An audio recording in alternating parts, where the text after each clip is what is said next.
Did you at that time, though, feel that anxiety? Did it start to kind of drop for you to say, ooh, okay, wait, this is muscular dystrophy? At times it did. More or less when I started high school. It did because at that time, then I was starting to think about my future. Was I going to have a future? How long was I going to live? I used to go to a muscular dystrophy camp, Camp Masswiffe with Mackay Center. And every year I'd go back, and some of the kids I was with the previous summer had passed away over the winter.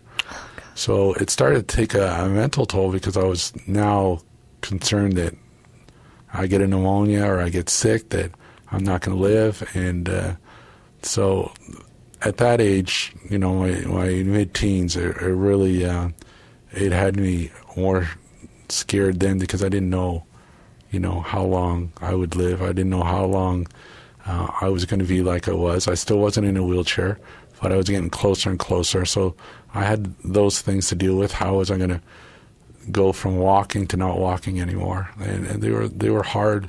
Being a teenager is hard enough. Oh, no kidding. Yeah. So it was a hard time. That's probably, over my whole life, that's probably been the hardest time. And what got you through that period? What sort of help did you have? Or was it just, as you say, that the normalcy that everyone maintained? I would say the normalcy. I mean, my sisters, my brother, and my friends were just great and made sure that I did everything else I did everything everyone else did and made me stay normal.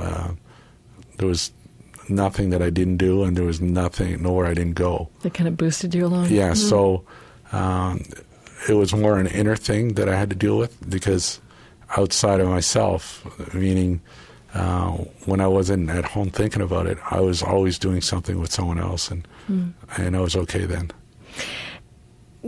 When were you actually in a wheelchair then? At what point did you have to go to a wheelchair? Around 19 or 20 years old. I remember it was actually a kind of a blessing. I had been sick that summer. I had to have my gallbladder out. And so I was in the hospital for about a month because it had burst. And so I didn't walk at all. I was in bed the whole time. And then when I got home, you know, there was some convalescing, so I was still in bed. And later that summer, before I was even walking again, I had a cyst on my tailbone, a tumor cyst, and so that had to be removed. So again, I'm in the hospital, I'm back home, and it's another month. And so finally, when I feel healthy enough to start to try to walk again, my friend Gary, he stood me up, and I realized I can't stand. And so it wasn't that big a deal. We figured, well, you know, give it a few days, we'll see if, you know, my strength is there. And we tried it again, I couldn't stand it. I just realized, well, it's gone. So it was kind of a blessing, because it was something that I was really concerned about, and how I was going to make the you know, conversion to not walking again, and it happened without me really having to deal with it. The suddenness is what you consider. Yeah. There it was. And it was there, and it was gone, and now I'm in a wheelchair, and so on. Oh, boy. We have our house guests. Thank you, Sarah. 21 minutes now to 5 o'clock. Well, our house guest today throughout the program is Carey Ashton. He coaches baseball at McGill University and Little League in NDG. In the last half hour, Carey told us about growing up in Little Burgundy and how at the age of 7 he was diagnosed with muscular dystrophy. It eventually forced him into a wheelchair in his early 20s. Carey, you eventually transferred to the Mackay Center School for Children with Disabilities. What was it like for you to go to that school? In the beginning, it was quite difficult. It's a great place. It's an incredible place. But I still hadn't been around a lot of disabled people, physically disabled people, as a youngster. So it was still hard for me to adjust. There's a lot of people there with cerebral palsy and other really hard physical disabilities. For someone who hadn't been around that, it was a little hard, but once I adjusted, I loved Mackay Center. The people there are special people, and the kids that I grew up there, I still have friends. We just did a fundraiser for our NDG team, and someone that I'd gone to school with heard about the fundraiser and in school, he was in my class, and he had cerebral palsy and weren't able to communicate. He couldn't speak too well. But he always laughed at everything I did, and I always got along with him really well. And he just made a donation to our team, and it was really special to get something from someone that I'd gone to school with. So I liked Mackay Centre, but it did take a while to adjust. Again, it was probably another sort of step in the realization this was the reality, living with muscular dystrophy. Yeah, and basically I was with a lot of kids that had muscular dystrophy and Duchenne's muscular dystrophy, which is the severest form. And it was hard to see this possibly is going to be me. And these were kids that, again, I'll go back to that I ended up going to summer camp with. So I became friends with during the school year. And the following year, I'd come to school or go back to camp, and these kids had died over the winter, or over the summer, sorry. So it was, again, not easy, but there were good years there.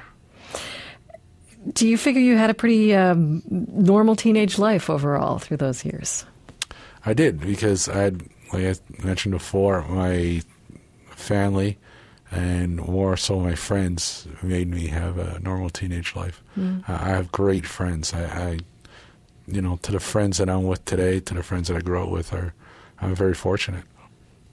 What would it mean for them? I mean, there'd be certain realities there. You were, I suppose, at some point with your wheelchair, them having to maybe give you a little physical boost, but it's kind of delicate that they're having to learn, well, what do you want? Did you talk about it as guys? No, it was just there. It was just, that's the way the guys were that grew up in the area I grew up in, and you're one of the guys. And when I started using a wheelchair, my friend Gerald had a car, and they'd throw a wheelchair in the back of the car, and we'd go wherever we went. And if we went downtown or wherever, my friend David or Gary, they'd push me wherever I had to go. I didn't have an electric wheelchair until my mid to late 20s, if then. So they pushed me everywhere I had to go. It was never, they all took turns. It was always, it's his turn, and that's the way it was. You had a very good friend that you met at Mackay, Wayne. How did you get to know him, actually? Wayne was just an incredible guy. I mean, he was my best friend at that school. He had cystic fibrosis, and in class I used to just, somebody with cystic fibrosis, once they start coughing, it's quite hard for them. And I would get him going just to get him coughing and disrupt the class.